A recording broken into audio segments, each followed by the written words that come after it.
In this game, we landed far away from other squads, and our first encounter happened when we reached the city. That's when I met a sweaty wraith that stripped me of my shield and health and my pride. As I hid in the corner, waiting for her to charge in to finish me, I frantically healed, noting that I only did a measly 62 damage to her.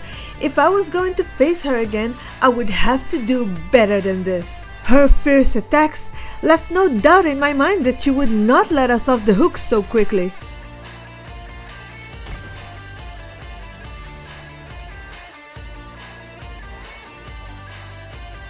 And by the time I got myself together to come out and fight her, she took off.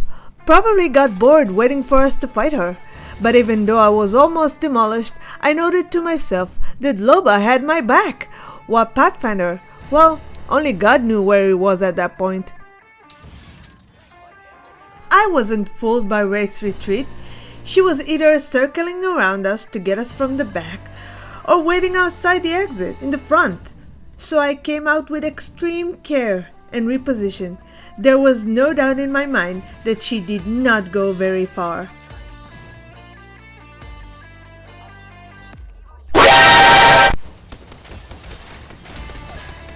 I took care of Wraith and did my happy dance while healing the massive damage she did to me. My teammates came to protect my healing, and I regretted thinking badly about Path. But the celebration was premature, as I was already hearing the revive going on. We needed to secure the kill.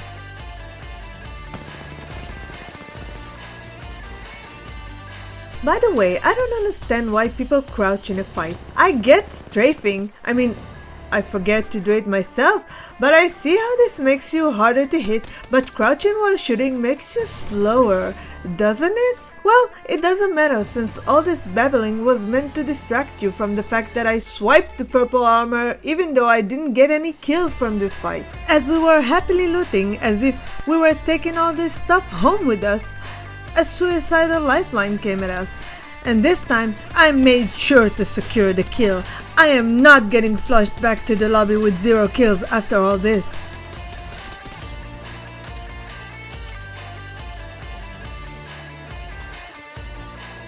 But then, Lifeline's teammates showed themselves.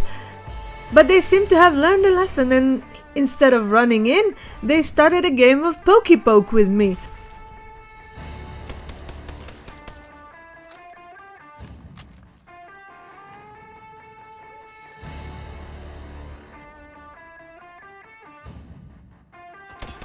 But thanks to my amp cover, I poked them more than they poked me. Loba went for Lifeline's box, and I took a break from the poking game to provide cover and have a little bit of a looky look inside myself. But by the time I was finished, Ash was much closer to us.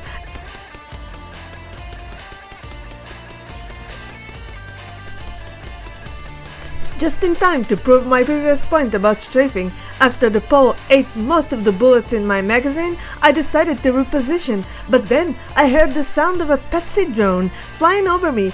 I did not want to be scanned because this test results will surely determine I was missing some iron. Then the doctor himself came in and we refused his house call. Bullets flew into the air without me actually hitting anything. I retreated for some much needed healing and some even more needed thinking, because running into the middle of this fight was not the smartest thing I did that day. It wasn't the dumbest thing either, but we don't talk about that. We ran back just to see Pathfinder coming in. I wonder what he was doing all this time, since I was too busy trying not to die to keep track on him. But the massive fight distracted me from that topic. I considered going back for a quick kill steal.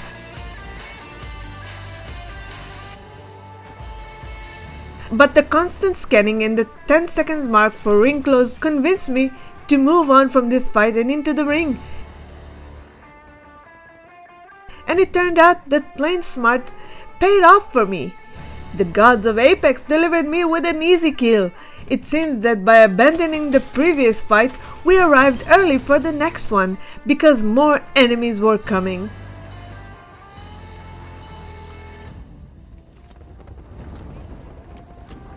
I knew I won't be able to hit them from that distance, but for some reason I still wasted my very much needed bullets. Most of my inventory is bullets, and I still never have enough. That's the curse of the mediocre aim. All the commotion drew in my nemesis. To my left, a sliding image caught my attention. Fuse.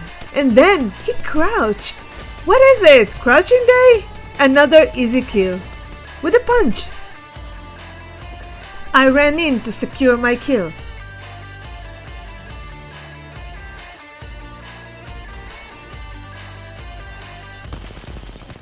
But that's when everything became complicated. Lifeline ran in to pick up her teammates, but I wasn't ready for her. Luckily, Loba had my back. My bloodthirst to turn my 2 kills to 3 almost cost me my life. Pathfinder went down, but I couldn't help him.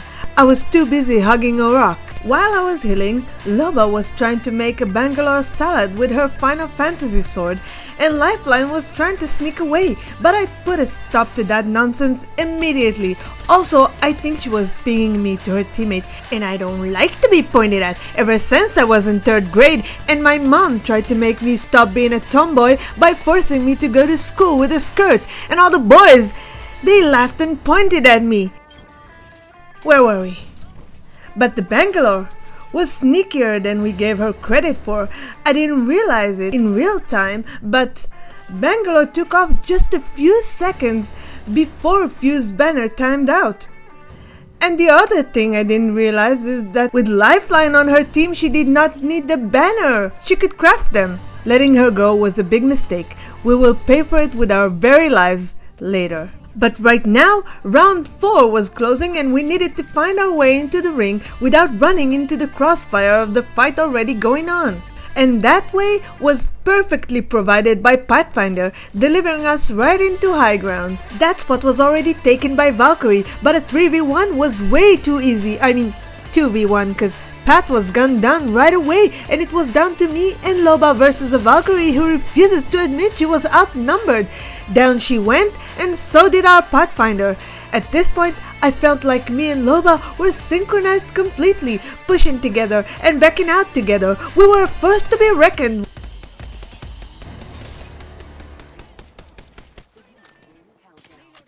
I tried to avenge our fallen brethren, but only managed to do some minor damage. I was so distracted by the enemies before me that I failed to notice a dropship was coming in. A dropship that delivered our soon-to-be killers.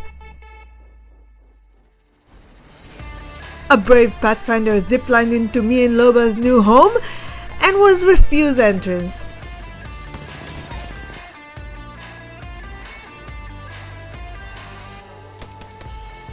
No revive for you, Pathfinder!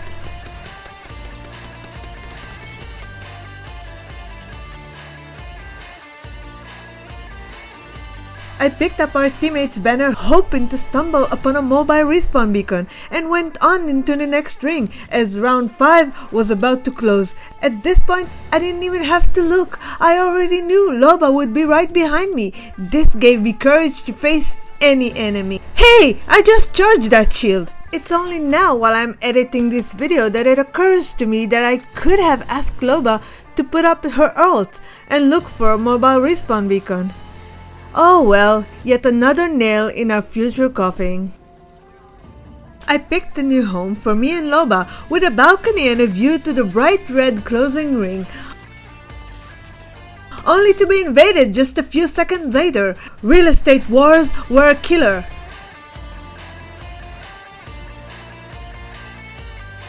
I had no choice but to go out of my new cover to take care of the new incomer.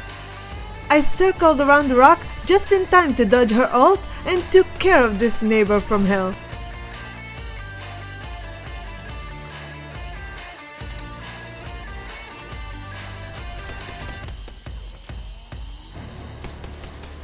We gave Horizon a one-way ticket back to the lobby and I circled into the closing ring, only to find a rat. I emptied a magazine into his back and charged in to finish the job. But then it started raining bombs. I took cover but didn't manage to avoid taking any damage. But in Loba's case, it was much worse. She went down. Knowing that I have no chance at winning without her having my back, I didn't waste any time. I put up my walls of protection and picked her up. Loba getting down was a sign for me. The ring was getting too small for the amount of squads left. We needed to play slower. We needed to be sneakier and smarter. But still, I couldn't resist putting in a few bullets in Fuse's back.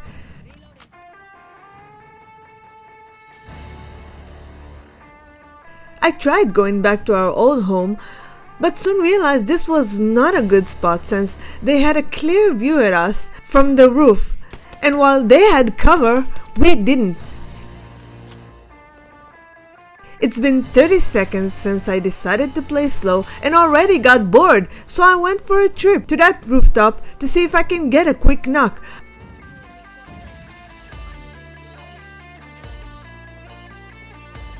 But to my surprise, there was no one there. The final ring was starting to close, and to be honest, I was starting to panic. 3 squads in the final ring was a very stressing situation for me, especially when the other 2 squads were playing hide and seek. It seemed to me like I could never tell how many people are left in the game. This could be full squads, solos. I had no idea. As soon as we left that building, the fire started again from the same direction. The fact that they were avoiding facing us from up close left me with no other choice but to embrace their tactic. So I tried hiding too. I hugged the wall and made sure I have my full health for the next fight. But got attacked from behind. So this is where the path was hiding all along, under the building.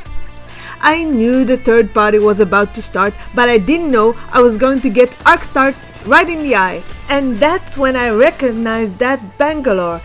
It was the same one that got away. If only I had chased her down, this could have ended with a win. What? If you like this video, then you should see a doctor. But whatever you do, don't press the like button. It only encourages me to make more stupid videos.